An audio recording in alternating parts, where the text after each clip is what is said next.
नमस्कार। भारती हरिकृत नीति शतकम श्लोक संख्या 21। क्षान्तिश्चेत्तः कवचने किं राभि क्रोधो अस्ति चिद्देहिनां ज्ञातिश्चेदन लेन किं यदि सुहृद्द्रव्यो औषधे किं फलम् किं सर्पै यदि दुर्जना किमुधनै विद्या अनवथा यदि व्रीडा चेत किमु भूषणै कुक्कुत्सुसविता सुकविता यद्यस्ति राज्येन किम। इस श्लोक में कहा गया है कि यदि मनुष्य के पास क्षमा है तो कवच की आवश्यकता क्या है, क्रोध है तो शत्रु की आवश्यकता क्या है, बंधुजन है तो अग्नि की क्या आवश्यकता है। इसी के अगर कोई वैसी वस्तु है तो उस ऐसी वस्तुओं की क्या आवश्यकता है, उसके संदर्भ में यह श्लोक बड़ा ही सुंदर श्लोक कहा गया है।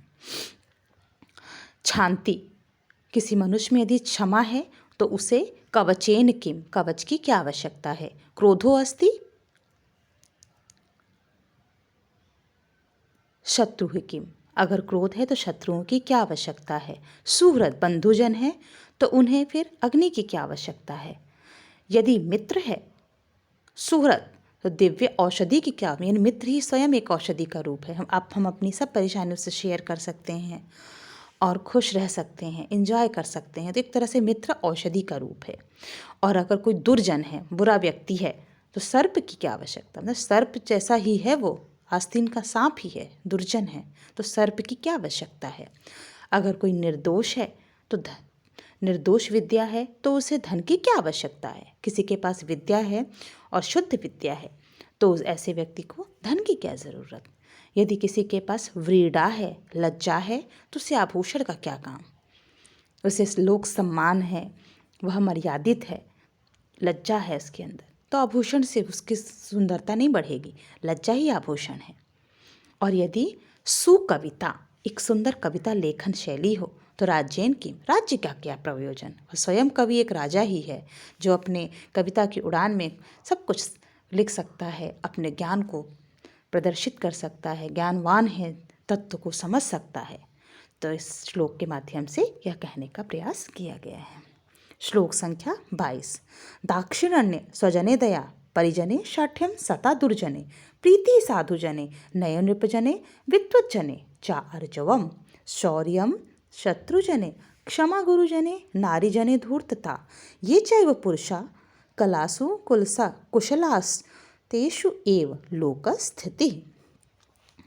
दाक्षिण्य स्वजने, अगर अपने स्वजने, अपने सखी, सब अपने संगी संबंधियों के साथ यदि कोई दाक्षिण्य का भूमिका अदा करता है, उदार रहता है, और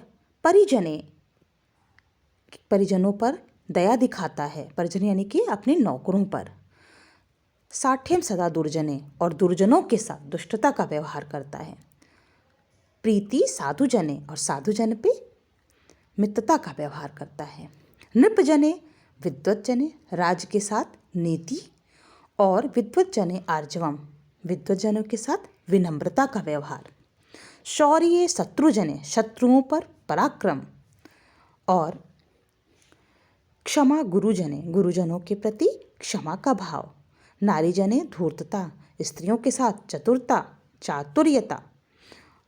ऐसे पुरुषः कलासु, ऐसे जो मनुष्य हैं, जो पुरुष हैं, इस प्रकार की कलाओं में अगर वो कुशले अस्ति, कुशल होते हैं, तो उन्हीं पर यह संसार स्थिर है। एक ऐसे पुरुष की विशेषता बताने का प्रयास किया गया है जिसमें उपरोक्त कलाओं का निपुणता हासिल हो। क्या कला है वो? सगी संबंधियों के साथ उदारता का व्यवहार करे, अपने नौकर लोगों के साथ दया का भाव रखें, दुर्जनों के साथ दुष्टता, सज्जनों के साथ मित्रता, राजा के साथ नीति, विद्वानों के साथ विनम्रता का व्यवहार, शत्रुओं के साथ पराक्रम, गुरुजनों, अपने वृद्धों के प्रति क्षमा का भाव, और स्त्रियों के साथ चातुर्यता। ऐसी कला से जो निपुण होगा, उसी पुरुष से ही यह जीवन स्थिर है, यह संसार उन्हीं पर ही आश्रित है।